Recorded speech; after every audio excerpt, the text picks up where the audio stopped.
Here's a quick highlight from our latest episode of Booked on Rock. Our guests are Andrea Grasso and Luca Perassi. They are the authors of the new book titled Elton John, Goodbye Yellow Brick Road, The Making of an Epic Album.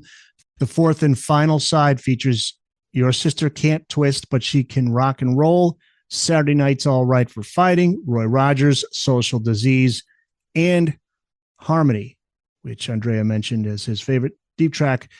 We got to talk about Saturday Night's All Right for Fighting, and that's just one of Elton's classics. Talk about Bernie's lyrics here. These are based on his teenage years, so it's semi-autobiographical. Yes, Bernie said this lyric is inspired by when he was a 15-year-old, going to pubs in the north of England with friends, and all the gang started drinking too much beer, and somebody will start a fight. The guitar work from Davy Johnstone is very important on this track. Elton left the recording of his piano part until later in the production. This is something he never did before. What was his reasoning behind that? Elton tried at first to play piano along the band, but it didn't work because there was already too much guitar. So he gave up.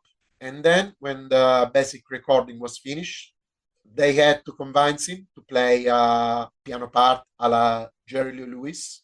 So that's why, while singing the main part, he was not forced to stay seated at the piano. So he tried new things. He stood up, lying on the floor. He was also harassing the other musician, insulting them. And of course, the limit was the microphone wire, since at the time wireless was not an option. Yeah, and it was interesting. I think in the book it talks about too. There was some doubt as to whether they should even have the hard rocker on the album. That's not really Elton's thing, and it's like, no, man, he can rock. This is, this is why Elton still, some people will say, is Elton, more pop than rock or whatever, but if he wanted to rock, he could, and he still can. Elton, especially in the recent times, I'd say from the 90s, was seen mainly as a balladeer. The first singles used to promote the albums were ballad, love songs. He released many compilations called Love Songs.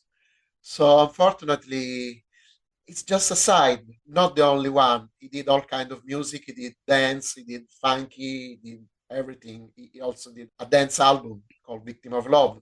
It was a disaster, but he did it. Listen to the full episode wherever you get your podcasts.